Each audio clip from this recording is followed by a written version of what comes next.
Nice to meet you.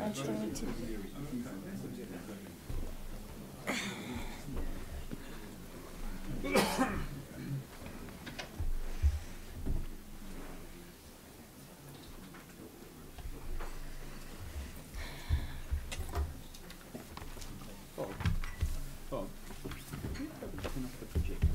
Sorry? Would we be able to turn off the projector? Just sort of Yeah, it is shining in the eyes. So, who knows about Patrick? We want to shut off the projector so that it's not shining in the eyes like it's an interrogation. We're not about to waterboard the panelists.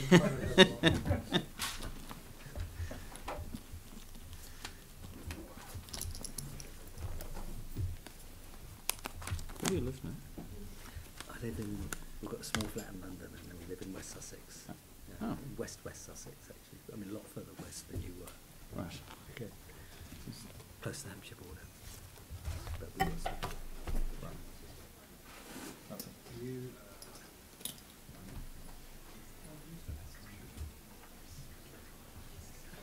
in such a rush this morning, I haven't done my cuffs up. Say again. Such a rush this morning, got my daughter up to school and I haven't done my sleeves up. okay, you can take your seats.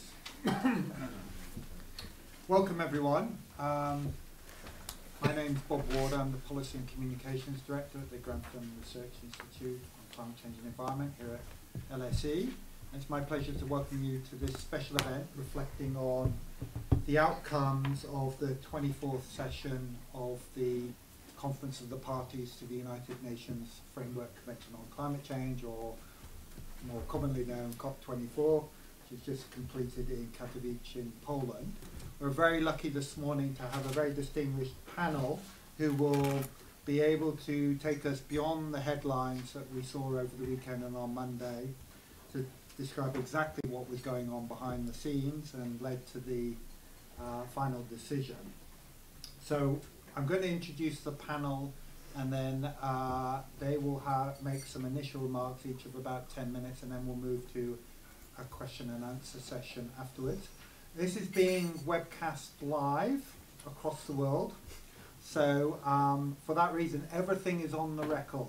There will be no off-the-record comments in this event, and when we do come to the Q&A we will have a roving mic, so it would be good if you could wait for the microphone, and then when you ask your question say who you are and declare any affiliation you want to before you ask your question. So I'm just going to very briefly introduce each of the panelists.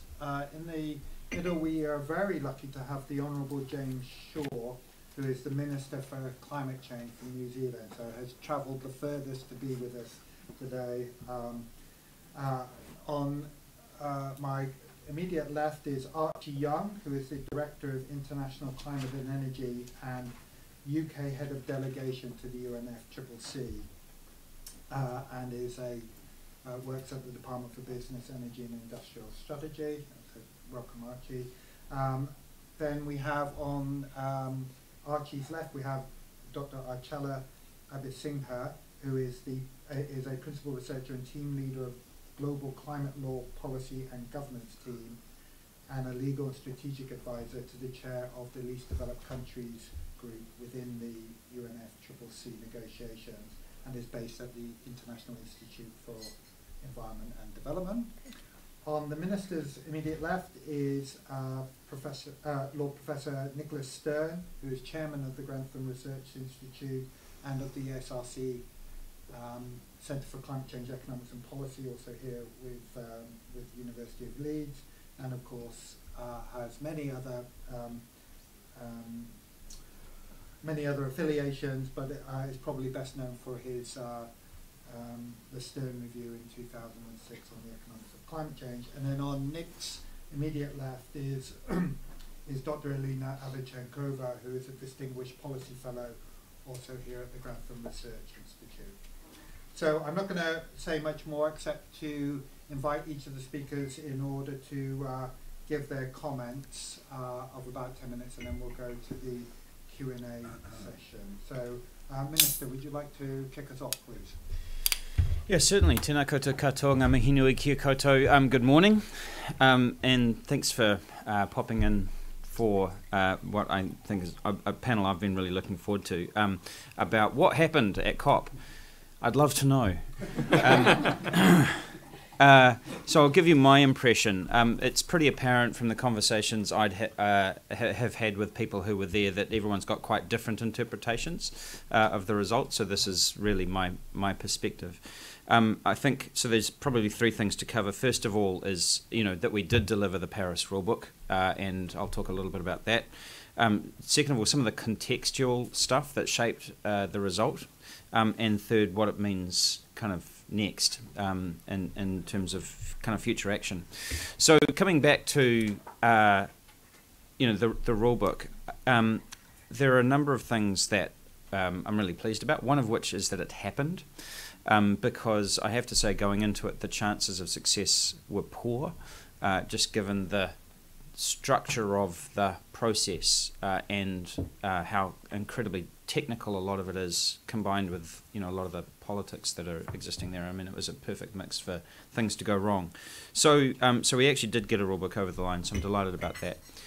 We now have a common reporting structure for all countries on both adaptation and mitigation, and that's significant because the kind of level of mutual distrust that exists between either certain great powers or between the developed and developing worlds, this kind of issue is everyone doing what they said that they would do is kind of being core to that, and so actually to have that kind of transparency framework is really significant.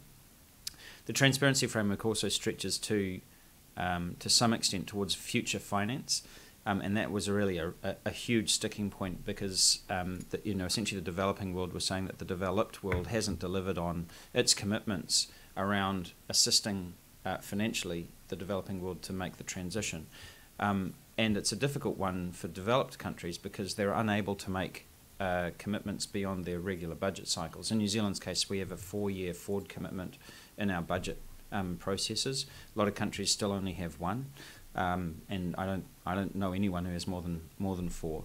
And yet the developing world are asking for kind of 10 years of kind of forward commitment, which gives them the assurance that they're going to be able to do what they say that they're going to do. So, we've made some progress on that. Environmental integrity, the idea that actual and real emissions reductions are at the heart of this, that it's actually a scientific basis for what's going on, not just an accounting trick. That was paramount, and that principle has been preserved pretty much entirely. New Zealand's really happy about that. And related to that, interestingly, Article 6, which is the section on carbon markets, was the one big loss in the process, and it was lost over environmental integrity. So the fact is that the countries, and one country in particular, that wanted a regime that was highly permissive and allowed double counting, and a whole bunch of things that other countries just would not countenance. And so the fact that essentially Article 6 got pushed out to the future, I actually think is a good thing because it actually preserves that principle of environmental integrity rather than a compromise that didn't. And there's still quite a lot of technical work outstanding, and it was a phenomenally technical process. So, that's kind of a mixed bag of results. I think some good stuff. It was a shame we didn't get the markets piece up and running, but it'll get there eventually, and so on. So pretty happy overall, I think. In terms of the contextual stuff that helped to shape it, somebody said to me that often COP is a political process with a technical dimension. This was a technical process that got politicised, and one of the principles underlying the Paris Agreement was what they call constructive ambiguity. Just the most brilliant phrase ever, which allowed countries to sign up to Paris. Right. So constructive ambiguity got us all in. That's great. Now we need a rule book for constructive ambiguity. And of course, the moment you try and create some rules around something that was constructed on the principle of being ambiguous, which apply to everyone equally, you have debate, because you have a whole lot of countries saying, well, hang on, that's not what we thought we were signing up to in Paris. Our interpretation of Paris is XYZ and somebody else is ABC. And so those kinds of arguments sort of permeated through. That, I think, again, is really good, because what it does is it starts to drive that constructive ambiguity out of the Paris Agreement over time, because it does, you know, having gotten in, we can now have the conversation about, well, what did we mean? Try to get some consensus around that, and it just, over time, I think you're just getting more and more definition around it. And I think people are starting to trust the process more as well, so they're kind of willing to do that. Despite the headlines, everyone is talking about 1.5 degrees. No one's talking about 2. Right? So the IPCC Special Report did its job. It did its job well before we even got to Paris when it was released. That sent a shockwave through the whole world, and I don't know anyone other than certain petrostates that are still talking about 2 degrees.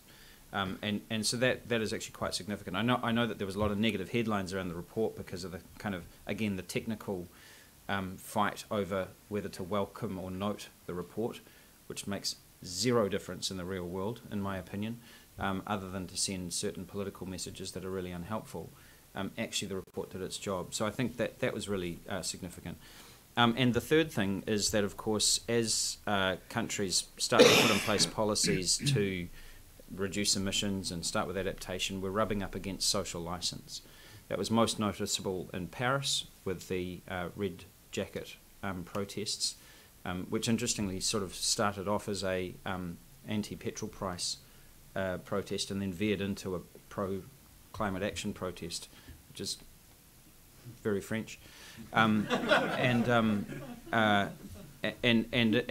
you seeing this all over the world, actually, is that actually to try and do what needs to be done, the effects of the policies do disproportionately affect lower and low middle income families, and that of course causes backlash if you don't do it right.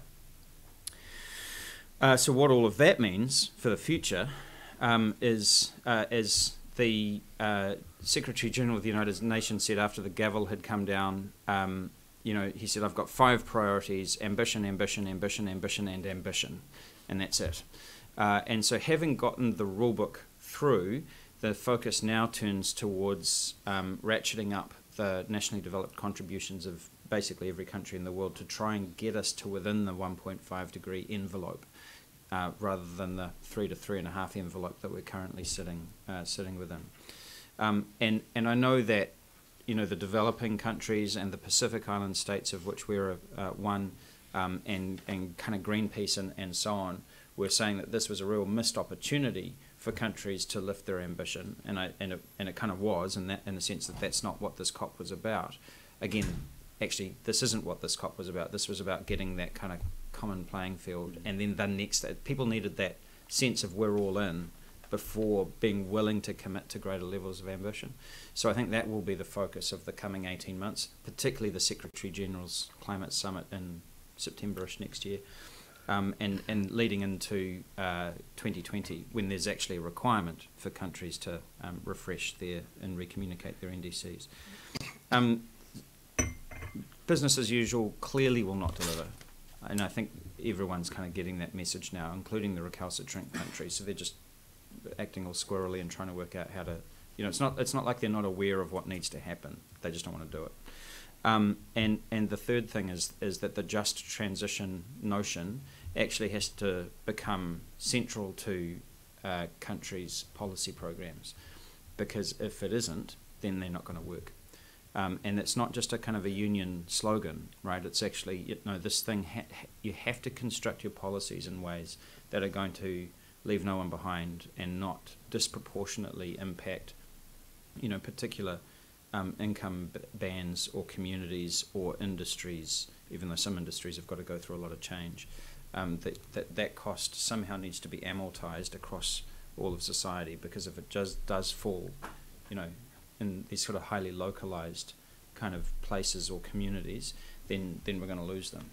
And so for no other reason than that, I would say that notion is we've got to do a lot more work on thinking through what that looks like.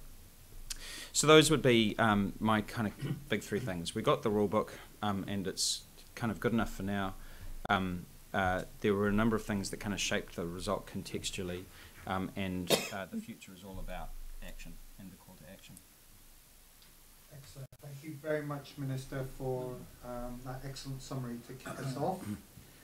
So we're going to turn to Archie next, who, as I mentioned, is head of the UK delegation, and perhaps the last year in which the UK will participate as part of the European Union. Perhaps not. Let's see what happens. But anyway, I'm not expecting you to comment on that. Archie, how was COP for you? Everybody else's. Constructive ambiguity. So how was COP was a difficult enough question. You thought you'd add another one too. Thank you, Bob.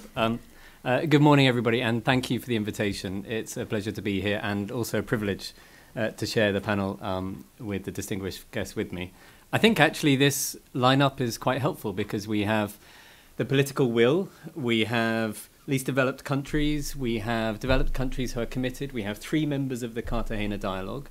We also have the economic and legal and academic underpinning, which is absolutely vital if we are to press forward with this in a way which countries will understand and believe in, and that investors will actually take forward and put their money into. So I think it's a really helpful set of people here. And James has very much kind of encapsulated virtually all of what I was going to say. So I now need to find a slightly different angle about what happened at COP. I'll say a bit about the UK experience, I think, in terms of what we went into it looking for and how we think it lines up against that. And then also take a bit of a view to the future. So after 2.5 years, 2 weeks and 30 hours into overtime, as Minister Shaw said, we got a rule book, and I don't think that should be sniffed at because given the political conditions, certain countries being very committed against climate change, but also certain countries expressing some uncertainty. And as was said, given the domestic conditions in many countries where there are real tensions and promoting what can sometimes be very technical and sometimes quite kind of depressing arguments about climate change at this time is not always easy. I think in the opening address, Sir David Attenborough, his rallying call was really important in giving some momentum and impetus to the process. But also, again, at that opening, we had the World Bank committing to $200 billion over 5 years. We had the Secretary General of the UN saying that this was his top priority. We had Poland saying, as Minister Shaw said, we have to take people with us. I think all of those messages were vital in running through the 2 weeks. At the end, the rulebook that was achieved, I think Commissioner Cañete from the EU, he described it as the first truly global accounting and transparency regime applicable to all with flexibility for those who need it. And sometimes when you come out of a negotiation, it's helpful to hear things like that because it kind of takes you a step back. And I must confess that I'm still kind of waking up in a sweat over, was that a shall or a should? And exactly, one of my team said that I sent them home at one point, middle of the night, because it looked as though things were going to go nowhere at that point. And she said, I couldn't sleep. I had a dream that they were gavelling through the documents and we hadn't had a chance to read them.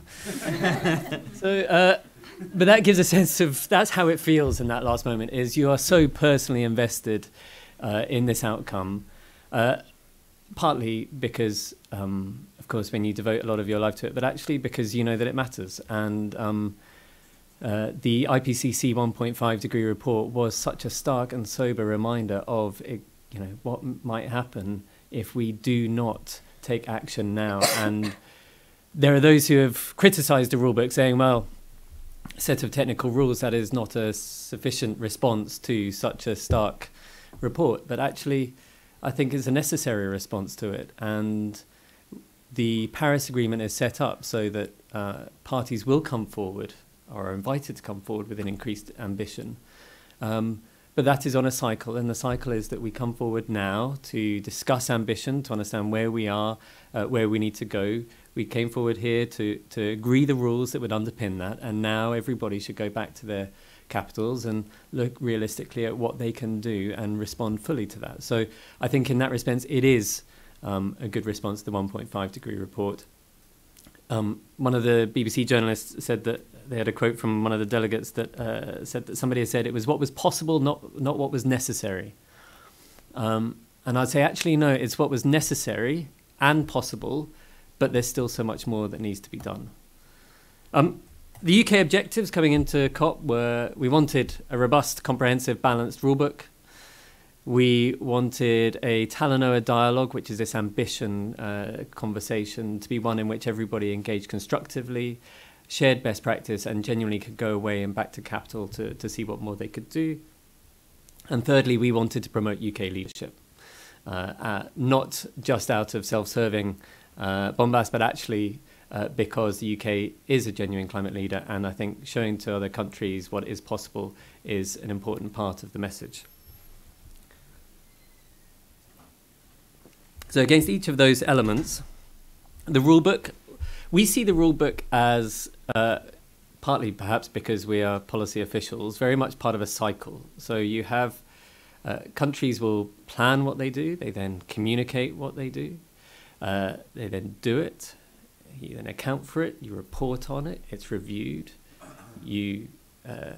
there's some compliance mechanism to make sure that all those elements add up, and then you take stock, and then you start again. And that applies both to mitigation, that applies to adaptation, and it applies on finance as well. And that integrity of the system is really important, because if one part of that system is weaker than the others, then that risks creating a loophole that can bring the whole thing down. So when looking at the rulebook, and I know that because of the articleese in which we speak and because of the terminology and so on, it's not always possible to penetrate the UNFCCC language. But actually, I think what we have is a functioning system. And each of those elements, but particularly for us, the accounting and transparency elements, we see that what we have achieved in Katowice does give that robustness, that consistency, that comparability that actually will enable action to take forward. As Minister Shaw said, we weren't able to take carbon markets over the line in the end, and I should pay tribute because Minister Shaw facilitated hours of carbon markets discussions and also pay tribute to the negotiators who've been working on this for years. It comes down to these, sometimes in order to get the whole package over the line, it's necessary to just take a step back and say, well, this element is so complicated, there are so many strongly held different views on this that actually let's take another year and work this through. But let's work this through in the context of the system that we have now agreed. And I think, forgive me for saying, but Article 77D, paragraph 77D of the transparency regime actually does give that context for carbon markets going forward, in that it makes clear that whatever is agreed on carbon markets must be done in light of environmental integrity, must be done consistent with the transparency and accounting regime that we have set forward.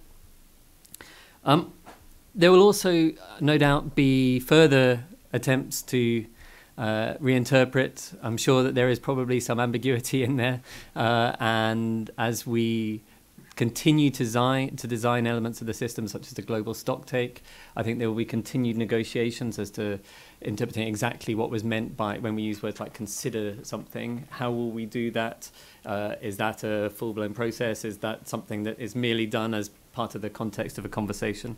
So there is a lot more work to be done, and we definitely do not think that because we have the rule book that now we just put that on a shelf and everybody will know exactly what the next few years look like. So there is more work to be done for us negotiators, but I think it is a good result.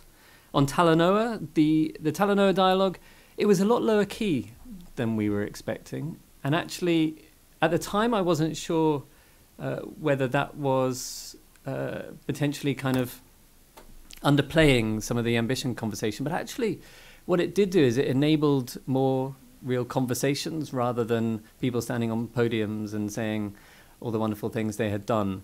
And that low-key conversation, I think, enabled some genuine sharing of good practice, and it created an atmosphere which was conducive to a genuine ambition conversation. The test, of course, will be over the next couple of years.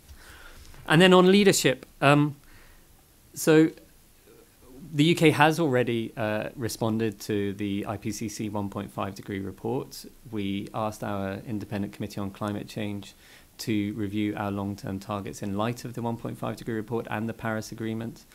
But also, we are currently leading the way in terms of emissions reductions. Since 1990, we've reduced our emissions by 43%, while growing our economy by 2/3. And having the opportunity to promote that and to explain to people that it is not a trade-off between economic growth and emission reduction, I think is an important message. We also had a UK pavilion. We had 55 events across a whole spectrum of, in fact, some of the best attended events were on climate finance accounting. We're on preventing double counting in carbon markets. We are such a fun bunch in the UNFCCC. We really are. Seriously, we had over 100 people cramming in to the kind of the pavilion to try and hear people talk about corresponding adjustments. But I think what that showed is that actually what happens in the negotiations is important, but as I said earlier, having experts being able to talk about these things is also vital. We announced some new members to the Paris Coal Alliance that we established with Canada last year. We, along with Poland, co-developed the e-mobility declaration, which now has over 30 signatories, building on our Birmingham Zero Emission Vehicle Summit in September. We also announced new funding, so we announced £100 million for renewable energy projects in Africa. We announced £106 million for green construction and £60 million for capacity building for developing countries. So I think that gives a good picture of our commitment, and that was underlined by the fact that we had 3 British ministers in attendance. We had Claire Perry, my Minister for Clean Growth and Energy, and we also had Mark Field, who's Minister from the Foreign Office, responsible for climate change, and we had Therese Coffey from DEFRA, who is responsible for the environmental side. So I think that was a really strong signal, despite everything going on back in London, of the UK's genuine commitment. Where next? So we mentioned the UN Secretary-General Summit. We've mentioned the raising of ambition through to 2020. Chile were named as the hosts of COP25, with Costa Rica playing a role in terms of hosting the pre-COP. UK has strong relationships with both of those countries. Both of them are members of the Cartagena Dialogue. Both of them are countries who I think will be able to send a positive message on ambition. And COP26. So Minister Claire Perry announced that we were expressing our interest in hosting COP26. There are other countries who are also interested. Italy and Turkey and others have said that they may be interested too. So over the next year, we will go through a process of engaging with those partners. And really our priority is whoever is best placed to give that COP, which will be a really important one, the impetus that it deserves should be the country who can take it forward. And we will wait and see. Thank you. Excellent. Thank you very much, Archie, for those insights, including that there appears to be more competition to host COP26 than there is to host the Eurovision Song Contest. But anyway, thank you, and thank you for the insights that, for light relief, the UK delegation gathers to talk about climate finance accounting at COP. So, we're going to move on to Achala Abhisingha, who is an advisor to the least developed countries group. So from the least developed countries' point of view, did they get everything out of this COP that they were seeking? Thank you, Bob. Archie said his role was difficult after Minister Shaw. Now imagine mine. Thank you very much, and good morning to you all. And thank you, LIC, for the invitation. It's a privilege to be here. I'm going to talk a little bit about what we, the least developed countries, thought about the outcomes of the COP24, but also with the caveat that we haven't really had time to do a proper analysis. So most of the things I'm going to say are my own interpretations. You may have seen that the LDC group was very proactive in Poland, and we were pushing very hard for all the three things that Archie mentioned, for a package that is very ambitious, for a robust, comprehensive and balanced rulebook, as well as a strong decision on the Talanoa dialogue. The main reasons, we were there for 22 days, and some of our colleagues were there for 24 days actually. And for planning and preparation as well as the actual negotiations.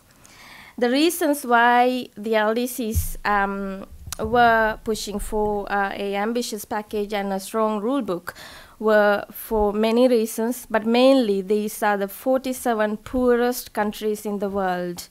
And we represent 1 billion people, nearly 1 billion people, and our countries are seriously suffering from severe structural impediments to sustainable development.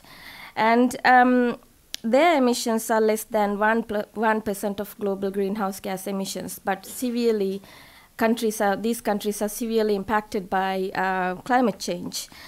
99% deaths resulting from climate disasters, weather-related disasters, come from LDCs, happen in LDCs.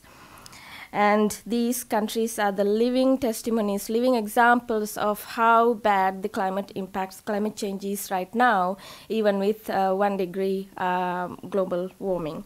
So they don't have any other option than being optimistic and pushing for ambition. They don't have any other option than being hopeful in this process and trusting the multilateral process to deliver strong results. So we went to Poland with that mindset, and we've been maintaining the same lines of ambition throughout, including in Paris. We were very strong in pushing for 1.5 degree target, as well as the ratcheting up mechanism of the Paris Agreement. I listed 3 reasons to celebrate. I think we are very much in line in terms of celebrating that the fact that the rule book is adopted. And it's not just 10-20 page document, it's very much detailed 130-page main document with number of other decisions. And I truly believe that this rule book actually helped countries to now go home and put measures, policies, systems in place to start actual real operationalization of the Paris Agreement. And the rulebook is, it does give detailed rules for all 3 key areas of that ratcheting up cycle, which is planning, implementation, as well as review. We have very strong rule set for transparency framework as well as global stocktake, and I think these are the beating hearts of the Paris Agreement. And also adaptation was treated on par with mitigation. We have good guidelines for planning for adaptation as well as implementation. Developed countries finally, after a long fight, agreed to give better information on ex-ante information on climate finance pledges, as well as looking back exposed details of how much they have delivered in terms of financial support. And the issue of loss and damage was actually, it got more attention and is elevated now to in the transparency framework as well as global stocktake. These were not in the Paris Agreement, so we are very grateful that our countries really negotiated very hard to get all these issues to have that attention that we thought they deserve. That's the first reason to celebrate. And the second one is, as Archie mentioned, the rule book is common. It is common for all the countries. But at the same time, it gives enough flexibilities for developing countries to apply when they apply the rules based on their national circumstances. An LDC's specific situation is recognized in many areas, in the NDC guidelines, in transparency framework, in global stocktakes. So that's one of the key things that we push, that even though the rule book should be common for every country, we need to understand that the least developed countries do have specific situations and that needs to be addressed. So we are pleased that the provisions of the Paris Agreement do recognize those. And then the third one, I think along the lines of what Archie said around Cartagena dialogue, we were very pleased to see the strong coalition of countries, progressive countries coming together so many times to push for ambition, and we never rested until the very last moment to say that we do need a strong ambition package in this process, and we cannot be taken hostage by few countries in this process. And LDCs, independent Latin American countries, the European Union, New Zealand, countries like Norway, also small island developing countries, we all came together to rally around what we thought we should be pushing for in terms of the robustness, the rigor of the rule book, as well as the ambition package. Three things I think could have been improved. Obviously, the ambition package, it was disappointing that we had to argue in that main plenary on whether we welcome the findings of the IPCC report or whether we not the report. But it was important. Actually, what it did was to send the rest of the world a strong message that there is this report, and that report gives some hope that at least, even though it's only 12 years left, at least it's still possible, and we have to take urgent and immediate actions to address this issue. Climate finance package could have been stronger. Obviously, we postponed starting the process to set a new global goal for climate finance to 2020, and we thought we could start it in Katowice, but we couldn't. And also details around ex-ante, ex-post reporting could have been stronger. The third thing, as the Minister mentioned, is the issues that we postponed, particularly around how countries would use the cooperative mechanisms, the markets, in terms of addressing or in terms of reducing their emissions.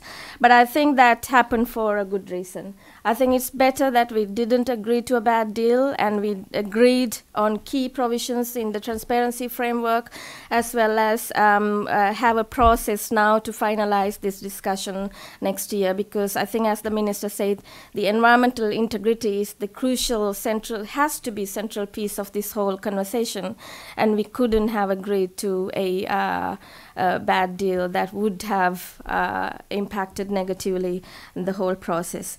Having said all that, I fully agree that we do have a number of opportunities coming up in terms of raising ambition, particularly the 2020 deadlines. We have to update or resubmit our NDCs, submit our long-term strategies.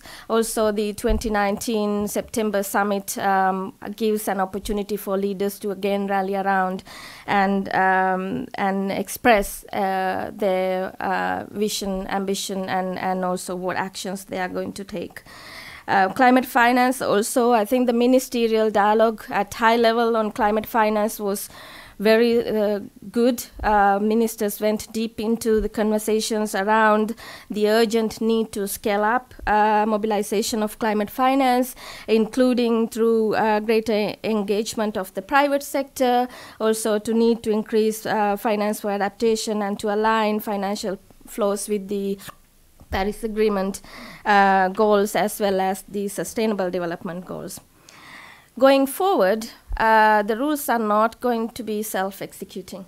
I think there is a lot to do, particularly in terms of providing deserved support to developing countries to implement these rules. And these include helping them through financial support, also put together the institutions, policies, measures, building lasting capacity in these countries, and helping them with technologies that are needed. Particularly for LDCs, they would like to see around climate finance, the finance to be have better quality, more quantity, and also accountability in terms of finance going to the local levels. In terms of quality, LDCs are asking for ensuring the finance reaches to those that need it most, who are delivering action on the ground, who are on the front line. In terms of quantity, we need to definitely increase support to the least developed countries. I'm sorry. You okay? Good catch. sorry, Charlie. Are you okay? Yeah. And in terms of quantity, I think I think we have to be really real about finding support to the least developed countries. Right now, it is estimated that total amount of climate finance available globally, from that, only less than 10% of finance has trickled down to the local level in LDCs. And also, they receive less than $2 in every $10 of global climate finance. And out of $10, every $10, adaptation receives only $1. And that's not the balance that we are talking about when we say it has to be balanced between adaptation and mitigation. Just to very briefly say that in addition to finance, what other barriers that we can try to overcome in terms of helping least developed countries, I've noted down a few things, including good development practices, building genuine local climate capacity and capabilities, working with existing government policies, institutions, and systems rather than trying to introduce new things, but at the same time bringing in good development practices. And we need to ensure that the real needs and priorities are listened to and supported rather than top-down support going to these countries and say, we have a good idea, would you like to implement? And these needs to be driven by those who are on the front line and based in the countries. And one general thing, I think we also need to address the problems of perception. There is a perception issue that we think local means corruption, and that's not necessarily the case, but if there is that things happening that way, I think we need to work with these countries to help them to do better. Finally, I must say that in terms of implementing the rulebook, particularly around capacity, our countries may not have capacity to say what their capacity needs are in terms of implementing these rules. So I think we have to be patient with our countries and help them to build those capacities as well as recognize what the capacity needs are. There are three main things that LDCs are promoted in the COP24 beyond the negotiations, particularly with the understanding that solutions must be internal, the solutions must come from within. We have initiated the new initiative, which is called LDC Renewable Energy and Energy Efficiency Initiative for Sustainable Development, with the vision of giving 100% access to energy to all people in LDCs, as well as with the aim of going 100% renewable and energy efficient by 2050. Our ministers also launched a new initiative called LDC Initiative for Effective Adaptation and Resilience. This is looking at the adaptation and resilience side, obviously, and we call it the Life AR. And this is to, this will see the LDCs articulating a long-term vision for effective adaptation and resilience to 2050. And that vision will help them get investment for adaptation and resilience. And the third thing is our countries have now started to talk about their long-term initiatives, and hopefully some of them at least will manage to finalize their long-term initiatives by 2020.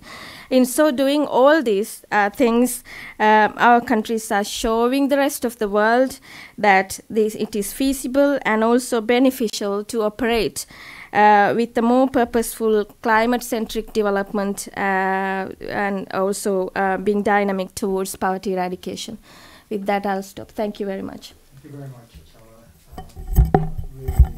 Really interesting perspective from the countries that are potentially the most vulnerable to the impacts of climate change. So this is a very real problem that they face. So, Alina, next. Invite you to give your comments. I actually mentioned the Talanoa dialogue, and I was wondering if you had any thoughts on your interactions with legislators and subnational actors, what they thought of the outcome from Talanoa. Thank you, Bob. I don't think this mic is on. Perfect. Good morning. I will not talk about negotiations because for me this COP was mainly about what was happening outside of the negotiating room. And Katowice, I think, as a minister, said at the outset, it was not expected to be a glamorous COP. It's not a Paris summit.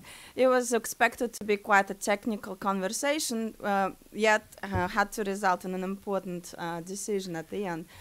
But we saw, according to the latest data, over 23,000 participants actually come to Poland for the COP. And the majority, well, a great share of those were not negotiators. They were parliamentarians, representatives of civil society, environmental NGOs, business, investors. So the attention was there. And my own engagement very much focused on parliaments, but I will also comment on some other groups. So parliamentarians gathered on a Sunday between the first and the second week of the COP in Krakow, just an hour and a half outside of the COP venue, for a parliamentarian event. And we had over 200 members of parliament pretty much representing all countries in the world. And what was interesting this year, I was fortunate to speak at these events for about 4 years now. This year, what was different, you could really notice the genuine concern of participants at this summit.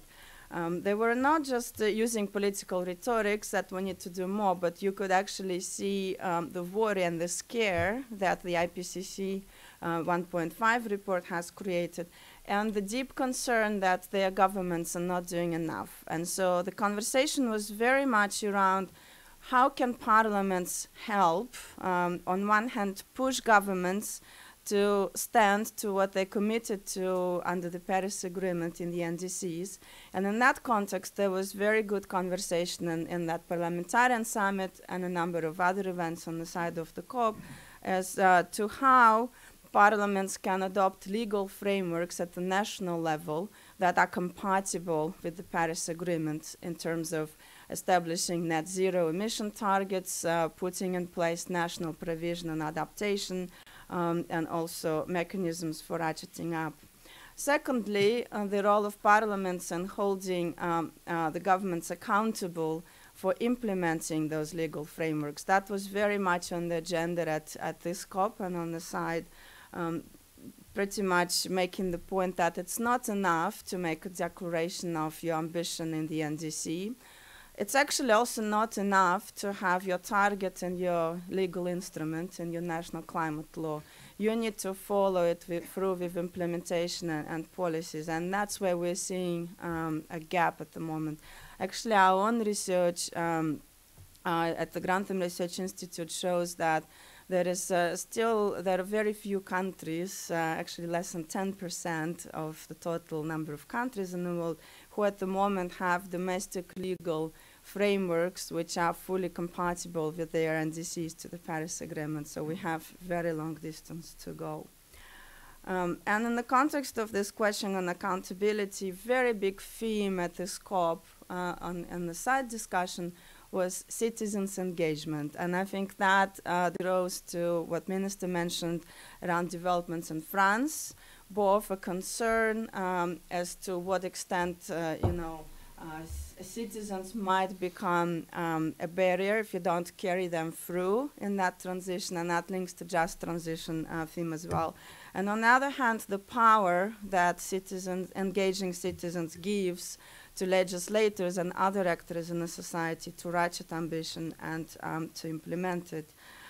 So a lot of questions that we got, and I think for us as a research institution and for others in the audience, I was asked so many times, what are the best practices about engaging citizens both in developing and implementing climate legislation and in the conversations around raising ambition? And a few countries actually shared that Talanoa dialogues that they hosted at the national level and at the regional level this year were an interesting way to try out a different approach to citizens' engagement. But I think at the moment there is still some work to be done to generate those best practices around engaging citizens. Just transition very much links into that, and I think it was mentioned at the start of the COP, the Silesian Declaration on Just Transition was adopted, and quite the diverse range of countries have supported it. Most of the European countries, but also countries like Indonesia, Mexico, Peru, Togo. So there is really great diversity.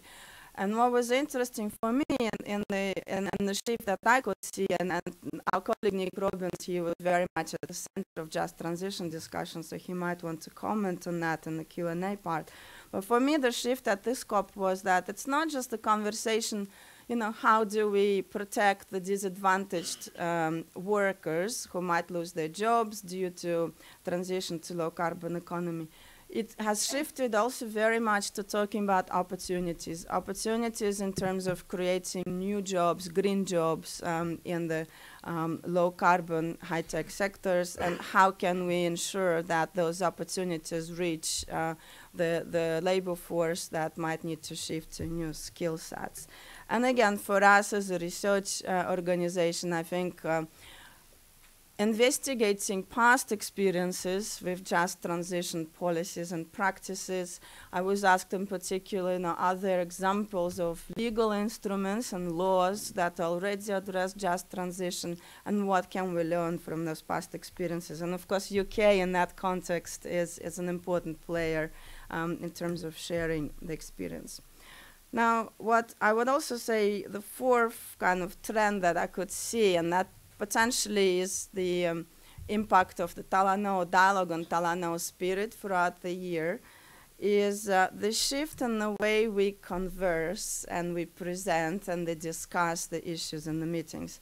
Actually, for all of the side events and the Parliamentarian Summit I attended, I noted that presentations went away from focusing so much on facts and figures to putting greater emphasis on creating a story. And that is actually very effective in terms of how we communicate with each other. You could really see that the engagement of audience and different actors was much greater. And the other point about Talanoa dialogue, I think in particular on finance, but also on other issues, oftentimes it's very difficult to bring together actors which are central to the conversation. For example, institutional investors who are moving trillions, they have their own discussions about what we need in order to move trillions to low carbon and climate resilient developments. You have governments who are trying to create policy frameworks who will help them attract those trillions. And then you have consultants and experts in between who carry the messages between those two audiences. But this COP and events like that is actually one of the few unique chances where those communities actually all came together, both through Talanoa dialogue, through also high-level event on climate finance, and I think that was very important to actually have that direct conversation.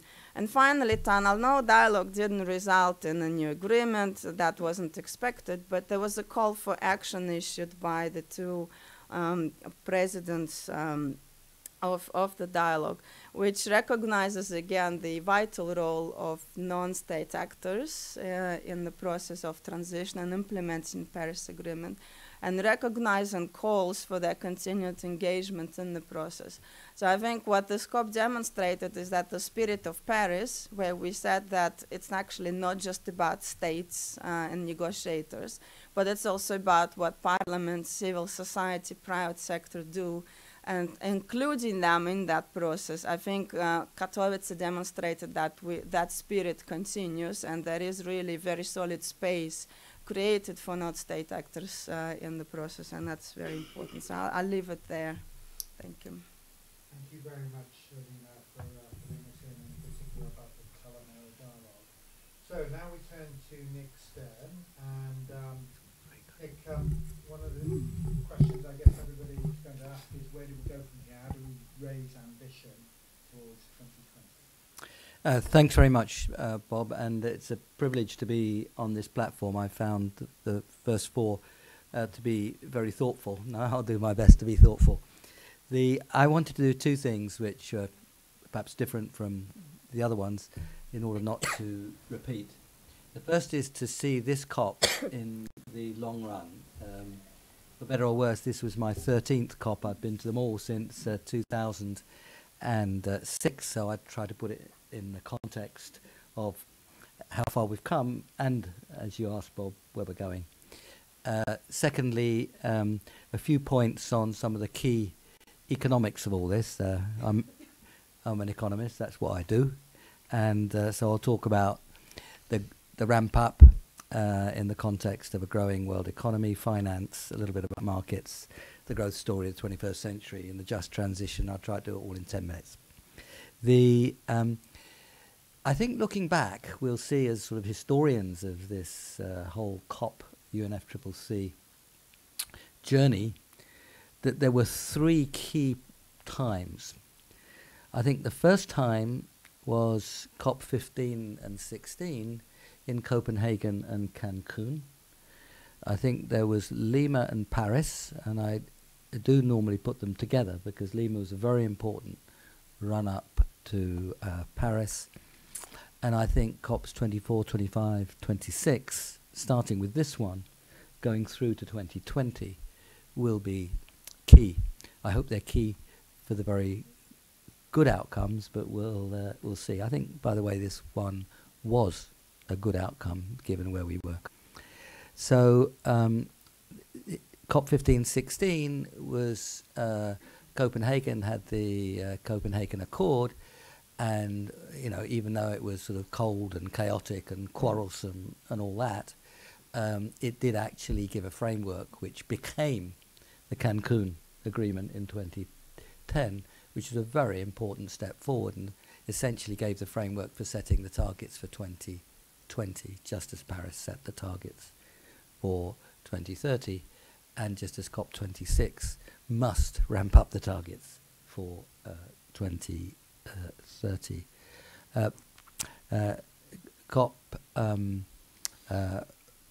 That was Copenhagen, Cancun, 15 and 16. COP 2021, Lima and Paris. I won't rehearse the Paris Agreement. You know all about that. This one was crucial in overcoming an obstacle, setting the framework. So I do regard it as successful and a very important step along the way. I mean, we can all imagine more on raising ambition, but as James said, that wasn't the primary purpose. Nevertheless, I think the importance of raising ambition was understood much more deeply at this COP than before. So even though it's not in the agreements, it's in the understanding, and I think that's very important.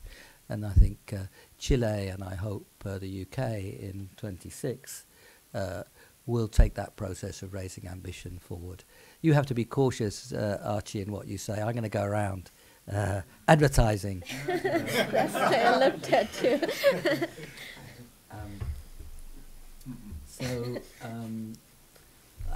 So let me, as I've already done implicitly, but let me salute explicitly the leadership of Patricia Espinosa, the Executive Secretary, and Michał Kurtyka, the Polish President.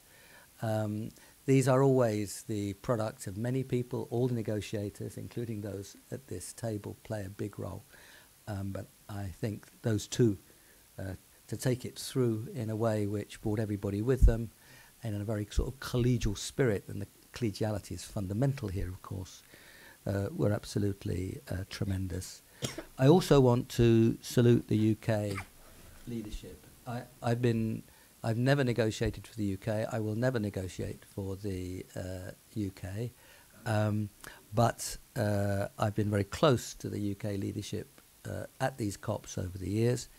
Amber Rudd and Pete Betts played a tremendous role in Paris and before and after.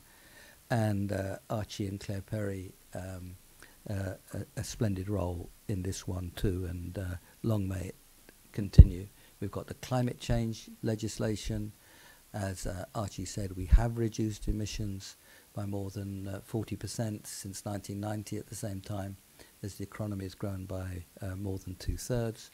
We have a strong development finance with our 0.7%. We're doing the powering past coal. And as it is often in this current framework rather embarrassing to be British, given what we're doing to our internal politics, shame on us. I think in this particular framework, we should note that the UK has been a leader, was a leader this time, and I trust it will be. Now, turning to some of the substance.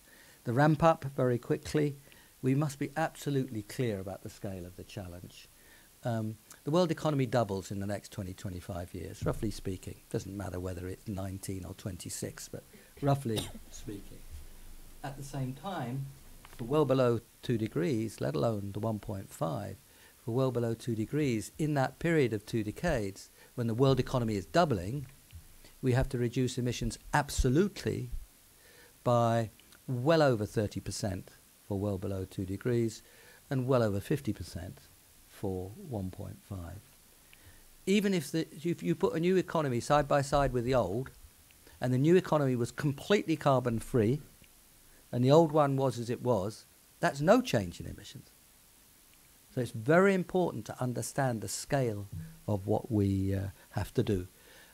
You give that to people, double in 2 decades, reduced by well over 30% in 2 decades, and they nod and say, because you can't argue with that. So the first is a 3.1% growth rate of the world economy, and the second is what the science tells us. Yeah? And, well over a half cut if you're for 1.5. So you can't argue with that. And say, hey, yes, of course, you're quite right, Nick. And then they carry on as if you haven't said anything. And it's very, very important that the scale of what we have to do is crystal clear. It's also very fortunate, and I'll go to that in just a moment, actually that story of moving to the zero carbon economy is enormously attractive, and it's the inclusive growth story of the 21st century. And that's fundamental. We must be very clear about the big risks that we run, that they're enormous, existential, but we must also be very clear about the attractiveness of the alternative way of doing things. That was very important to Paris. That's getting more deeply understood, but not yet deeply enough understood. And it's that which will be crucial to the driving up of ambition.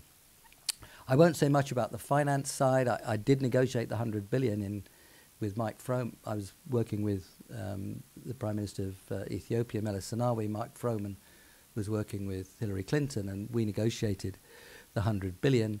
We meant it to be all public. Of course, public and private. Somebody put, well, Mike, insert and private, but, never mind. We knew that we weren't going to compromise on the 100 billion.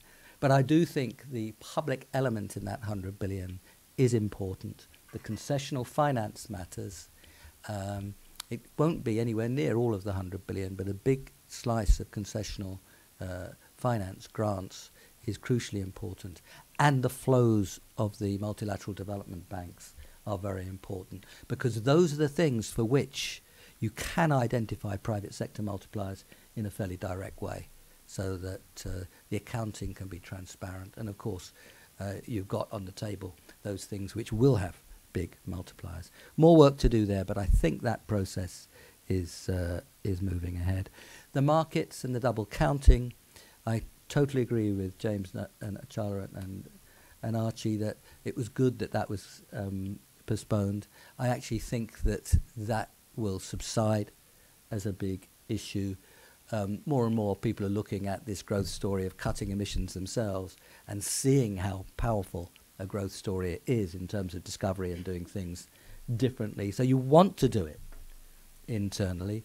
If we help other countries, if the rich countries help other countries in looking after their forests better through the process of overseas aid, then they should claim credit. But credit for doing good things, not particularly the credit of the buying down and, you know, knocking off ambition themselves. I think I know as much about the economics of all this as anybody else, that if you actually have a lower marginal cost somewhere else, then you reduce the overall cost by going to that place. So, yeah, that's fine, and it's not wrong. But the most important thing is the overall cut in emissions, doing it well, and collaborating and finding the low-cost ways of doing things. And we should see that as the target, rather than a sort of a narrow interpretation of some particular market mechanism. And I think the conversation's moving in that direction. And if the conversation's moving the right way, then postponing a formal agreement makes sense. The growth story, well, I won't go into it in any detail, but we have this new climate economy report, which I co-chair with Paul Polman and Ngozi Okonjo-Iweala, and the report published in September was unlocking the inclusive growth story of the 21st century. Inside the report, it says exactly what it says on the outside of the report, unlocking the inclusive growth story of the 21st century. It is what it says on the tin. And we develop in, I won't rehearse it all, but the story that I've alluded to already, that the processes of investment in sustainable infrastructure, innovation, discovery, will drive a much better growth story. It will be sustainable and inclusive, and there isn't any other one.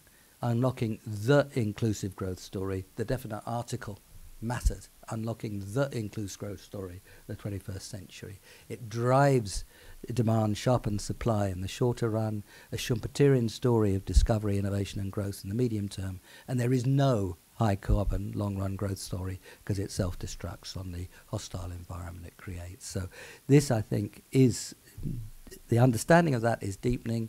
It's got some way to go, but I was really quite encouraged. And finally, on the just transition, I think it's very important, particularly in the context of the difficulties of the last few weeks in Europe, including in France, in the Gilets jaunes, to see this story as one of social justice. Social justice includes climate justice.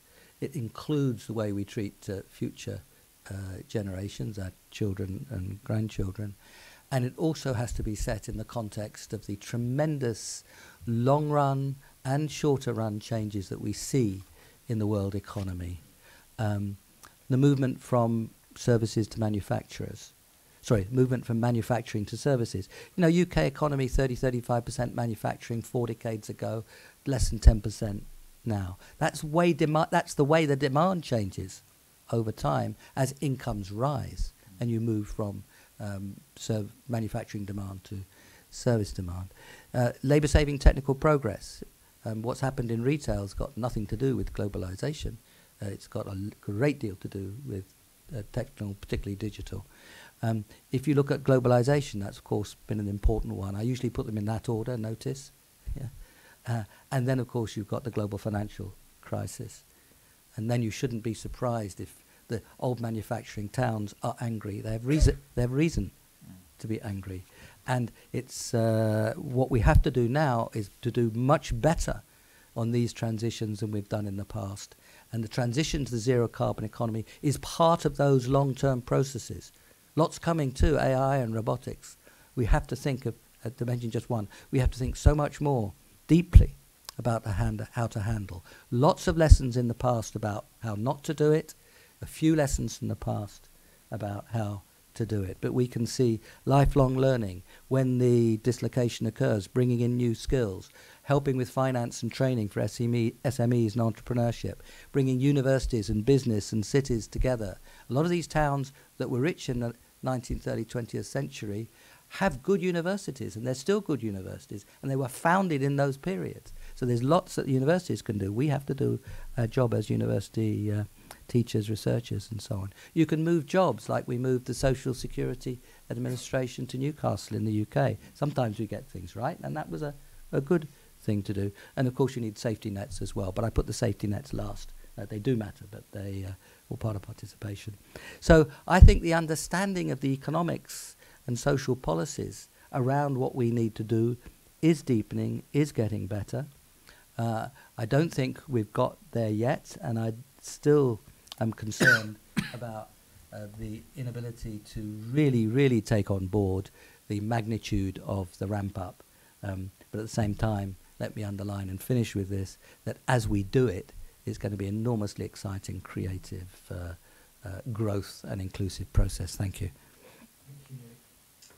And thank you to each of the panellists for those excellent insights. We're now going to move to the Q&A session, and as I mentioned, I want you to wait for the microphone, and my colleague Patrick is going to walk it round. Questions are particularly welcomed in the Q&A session, rather long features of your own, but please say who you are and any affiliation. So we'll start with this gentleman here. Thank you, Bob. Is this on now?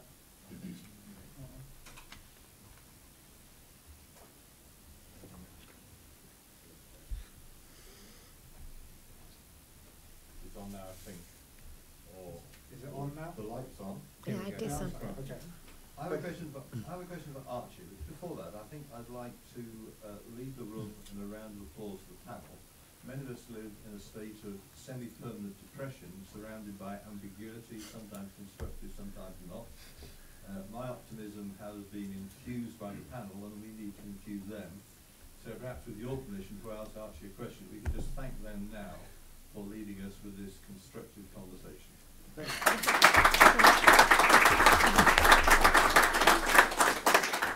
And my question for Archie goes like this.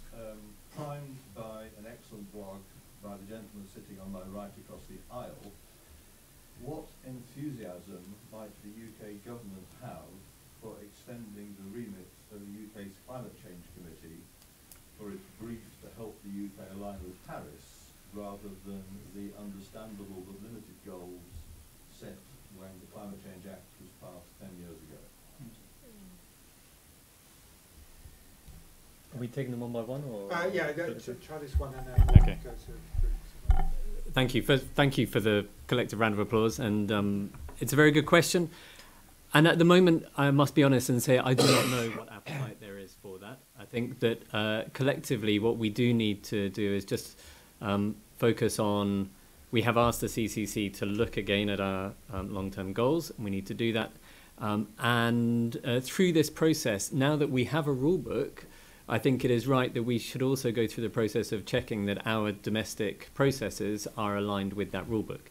Now, my negotiating mandate tells me that we are aligned because that were the instructions, and actually what we have achieved, I think, in Katowice is very aligned. As was said, UK, we have, through our Climate Change Act, we have that legal underpinning for both mitigation and for adaptation, with the clear, transparent reporting and reviewing, and with that independent angle as well. So no plans as yet, as far as I'm aware, but equally I think all of us have to do the due diligence of making sure that we are fully aligned with what we've signed up to. Thank you very much, Archie. Now we're going to take the next set of questions in a batch of 3, and then I'll ask each of the panelists to have a look. So we'll start with the lady there. Hello, good morning. Hello, good morning. Thank you for all your speeches. My name is Cristiane, and I'm a master's student of Environment and Development from the Department of Geography. And my question actually, it's about, many of you talked about raising ambitions and how important it was, although it wasn't the main focus of this COP. But I was wondering, how do you see the withdrawal of Brazil of hosting the next COP25? Thanks. And this lady here in the white jumper. Is this on here? Yep. Lucy Laven from Julie's Bicycle. My question, I'm afraid, also is to Archie. Sadiq Khan wants more power and devolution finance from central governments. With this in mind, what do you think the governance role is for cities in the 21st century? Also bearing in mind, many of them have stepped into the void of good governance that nation states are left behind. Thank you. And there was a gentleman here. Hi, I'm Tom Hale from the Parliamentarian School at Oxford. Quick question on China's role. I'd be curious to hear your thoughts both on the proximate sort of negotiation behavior. We seem to see a very big evolution from the Bangkok discussions a few months ago to Katowice last week, the kind of differentiation question. But then more substantively, more long range, do we see any projects? So I was particularly curious in your views on this, on China's greening of the Belt and Road and where you think that stands and what prospects that has over the next few years. And then finally, what role a future host of COP26 might play with China, particularly around their hosting of the Convention on Biological Diversity COP that year. Is there some potential for linkage there that a potential host might advance? Thank you. Very good. Okay. Lots of questions there. So Brazil's hosting of COP25, it's the role of cities, and then the role of China. Minister, would you like to offer some thoughts on any of those questions? Yeah, I'll just talk about Brazil and half of the China question. So I think in terms of hosting COP25, the withdrawal of Brazil, I think there are bigger problems than hosting COP when it comes to Brazil, and that would be where I would focus my attention. Hosting the event, I think, is kind of neither here nor there in the grand scheme of things. China, their negotiation behaviour. So I think this is only my 4th COP, not my 13th. But my sense is that there has been quite a great evolution in the way that China's operated, and it's really clear that at this COP they were pushing very hard for the Rulebook to get over the line. And interestingly, they were pushing very hard on transparency and making sure that everyone signed up to that, which if you track back a few years is unlikely. And I think that is because they have now gotten to a point where they trust their own internal systems and processes to be able to, and they recognise the value of having everyone reporting, and that if the US is going to either cancel its notice of withdrawal or to come back in, that transparency is the bottom line. And so in that sense, that was kind of useful. I'll let Lord Stern talk about the Belt and Road. In terms of the future hosting role for COP26, I mean, if the UK did take on COP26, I mean, the host presidency can have quite a big influence. I mean, you can see that with Fiji, a tiny country compared to previous hosts, who brought in this notion of the Talanoa dialogue, put the Pacific Island concerns really at the forefront, well, Pacific and other small island states around the world, at the forefront of the agenda, and kind of essentially used the challenges of the Pacific Island states as being the first and most severely affected to kind of sharpen everyone's awareness around what needs to happen. And so I think that, it's not just about taking on running a colossal conference. But what you do with the fact that as in the presidency's role, you actually do get to shape the agenda. And I'd love to hear Archie's view about that. Before Archie is put on the spot, let's give Nick an opportunity maybe on China. China, clearly of fundamental importance, by far the biggest emitter, and the Belt and Road countries, actually it's better to say the countries involved in Belt and Road investments, but let's call it Belt and Road countries for short.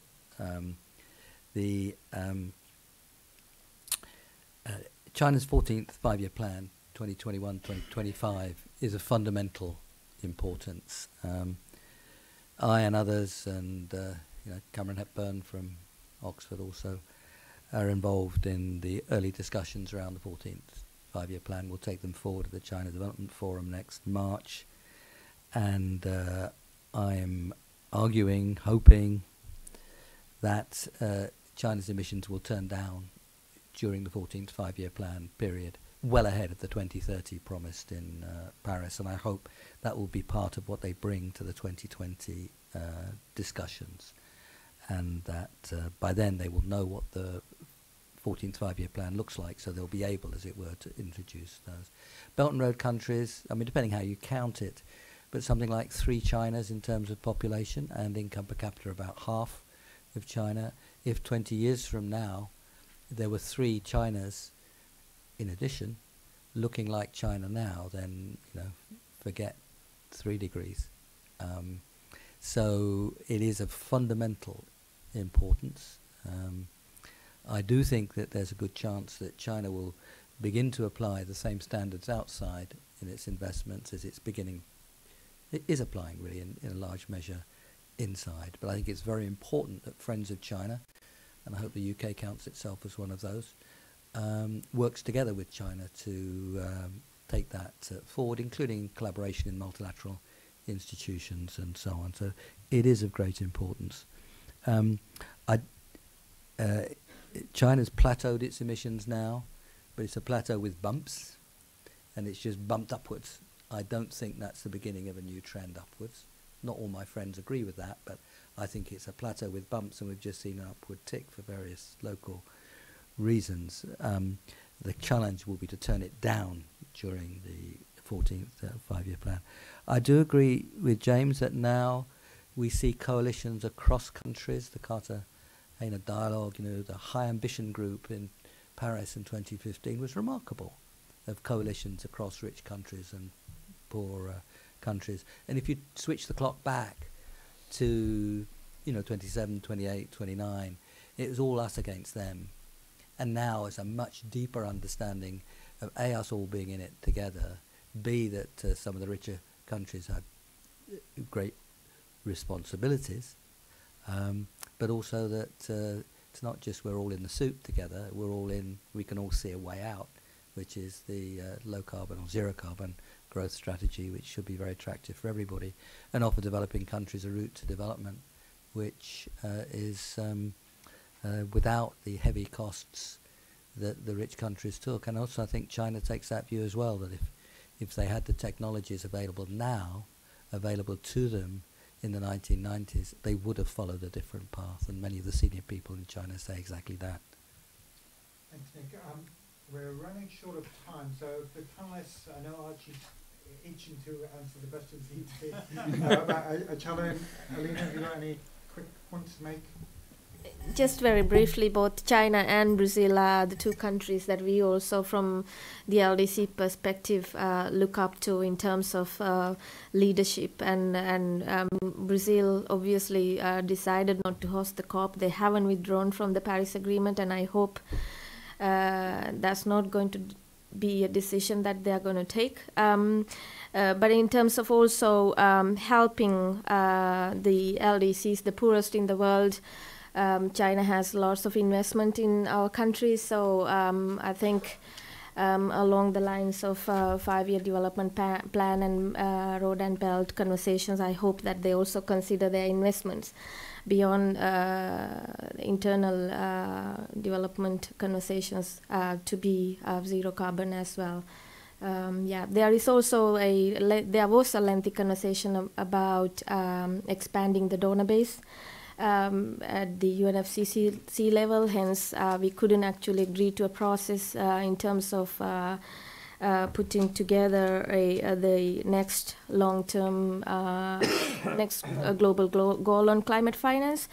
But even though China doesn't at the moment agree to be in that donor base at UNFCCC level, they are a big donor for our countries at bilateral level. So hopefully some of these rules will help our countries also to put together better policies and measures when they accept investments, so that they are in line of zero carbon growth. Thank you. I wanted to come very quickly on Brazil. I think much can be learned about the U.S. experience in terms of change in the political leadership stand at the federal level can actually help galvanize public support for climate policy and action at subnational level. Brazil is at a different stage compared to the US in terms of engagement of subnational actors, yet there are governors and mayors who place importance to climate change issue and understand the urgency. So I think what is important is that we, from different perspectives, as researchers, as donors, as NGOs, remain engaged at that level with Brazil. And I think, of course, the key risk now is that some of the policies are being repealed. In particular, the future of Amazon is in question. So I think it's important to maintain that engagement. And in terms of hosting the COP, I think the fact that Chile will be the next host is an excellent outcome. We actually had the Minister of Environment at our side event in Katowice, and Chile currently is developing a climate change law. They're very much committed to the agenda. They're highly vulnerable to climate change, and they understand it. And they've played over the past years quite an important role in getting Latin American countries come together and as part of the High Ambition Coalition. So I think it's actually a very good outcome from my perspective. Thank you, Archie. Thank you.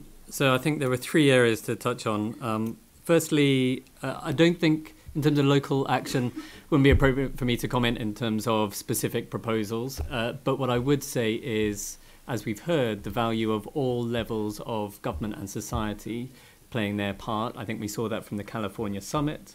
Last year at COP23, I was invited to open the session, the Open Dialogue, which was about how do we make sure that all levels of government and society are involved in this conversation. And that was a recognition of the fact that here in the UK, we do take that seriously. We had representatives from Scotland.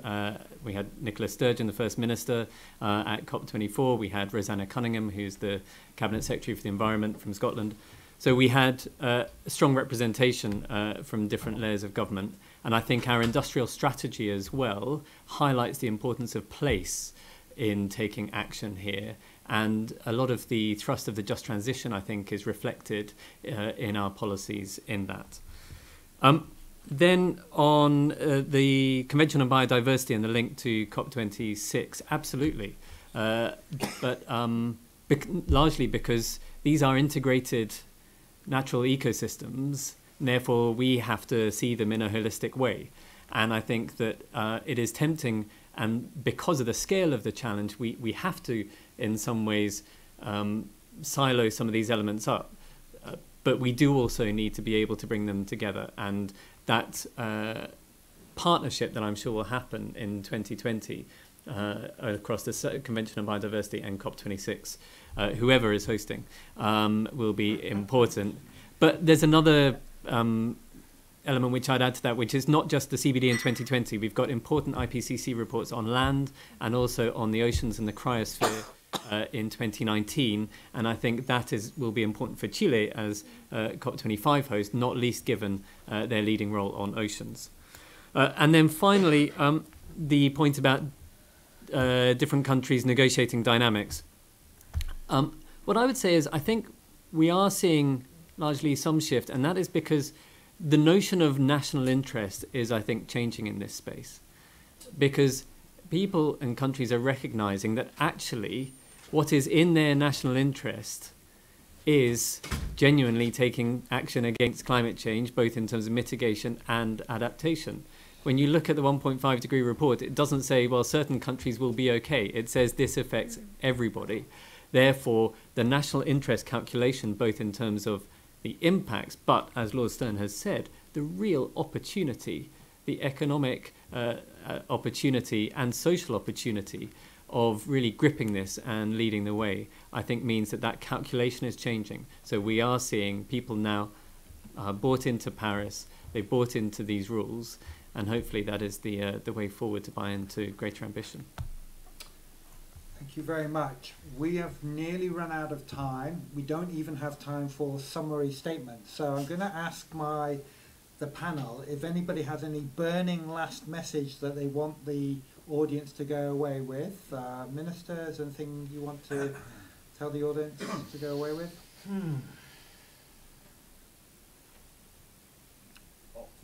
Yeah, well, I was reflecting on your question, exactly that, which is that I think this was a real shot in the arm for the rules-based multilateral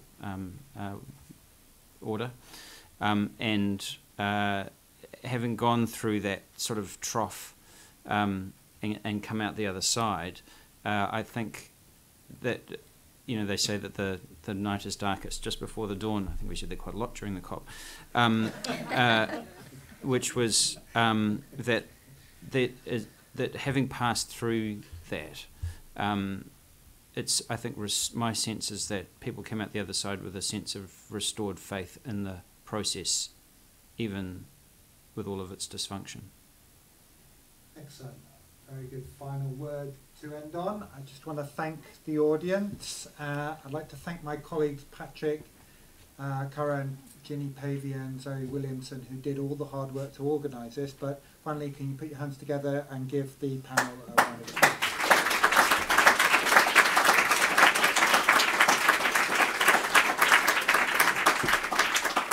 Thank you.